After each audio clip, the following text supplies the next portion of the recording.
اعوذ باللہ من الشیطان اللعین الرجیم، بسم اللہ الرحمن الرحیم۔ ناظرین محترم، آج ہم خون حیض کے لیے کیا شرائط ہے وہ شرعی حد و حدود میں رہ کر چند مسئلے جو مبتلا بھی اور ضروری ہے وہ آپ ناظرین کے خدمت میں عرض کروں گا۔ یعنی جب عورتیں مہینے میں چند دنوں کے لیے خون دیکھتی ہے تو وہ خون یعنی حیض کب شمار ہوگا، اس کے لیے چند شرائط ہے وہ آپ ناظرین کی خدمت میں عرض کروں گا۔ پہلی شرط ہے بلوغ کے بعد ہو، یعنی جب عورتیں خون دیکھتی ہے تو اس صورت میں وہ بالغہ ہونا چاہیے۔ بالغہ ہونے کے بعد بلوغ کے حد تک پہنچنے کے بعد اگر خون دیکھے تو وہ حیض شمار ہوگا۔ یعنی شریعت میں بلوغ ہونے کے لیے جو عمر معتبر ہے وہ قمری ہے، شمسی اور عیسوی تاریخ معتبر نہیں ہے، بلکہ قمری سال کے حساب سے جب 9 سال مکمل ہو جانے کے بعد لڑکی اگر خون دیکھے تو وہ حیض شمار ہوگا۔ دوسری شرط ہے کہ یائسگی سے پہلے ہو۔ جب عورتیں 50 سال یا 60 سال قمری مکمل ہو جائے گی تو اس صورت میں ان کو یائسہ کہا جائے گا۔ جب یائسہ ہونے کے بعد اگر خون دیکھے تو وہ خون حیض شمار نہیں ہوگا۔ یائسہ ہونے سے پہلے اگر خون دیکھے تو وہ خون حیض شمار ہوگا۔ یعنی یہ 50 اور 60 میں یہ بعض مجتہدین فرماتے ہیں کہ یہ فرق ہے۔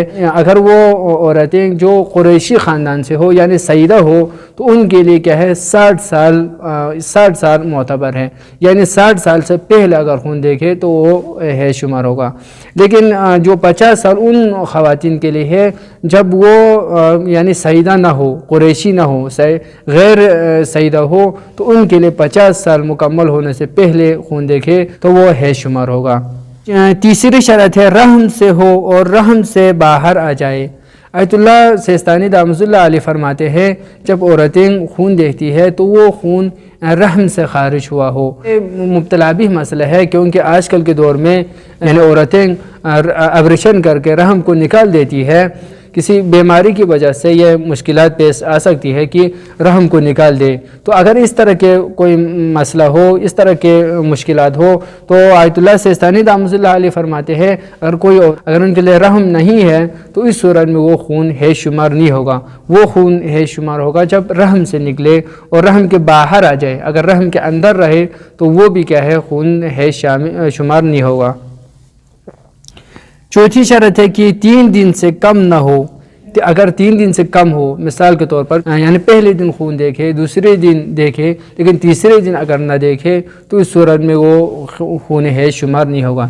3 دن مکمل یعنی 3 دن خون دیکھے تو اس صورت میں وہ خون حیض شمار ہوگا۔ اس کے لیے فرماتے ہیں اگر ہم گھنٹوں کے حساب سے اگر شمار کریں تو فرماتے ہیں کہ 72 گھنٹے مکمل ہو جائے، یعنی پہلے دن کے یعنی صبح 10 بجے سے اگر خون دیکھنا شروع کرے تو تیسرے دن کے صبح 10 بجے تک یعنی 72 گھنٹے اگر مکمل خون دیکھے تو اس صورت میں وہ حیض شمار ہوگا۔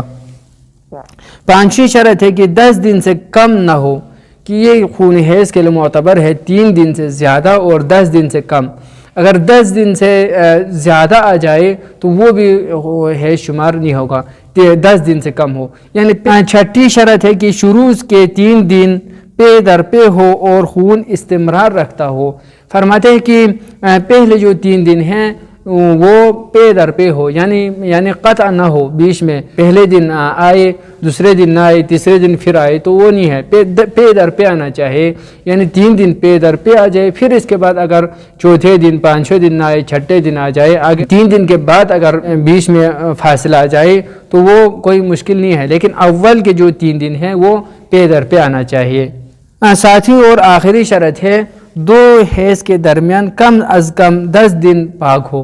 اگر کوئی خواتین اگر کوئی عورتیں خون دیکھے یعنی 7 دن 8 دن یا 10 دن مکمل خون دینے کے بعد پاک ہو جائیں، غسل کرے، پاک ہونے کے بعد آگے 10 دن کے بعد دوبارہ خون دیکھے تو وہ 10 دن پاک رہنے کے بعد اگر خون دیکھے تو وہ خون دوبارہ یعنی حیض شمار ہوگا۔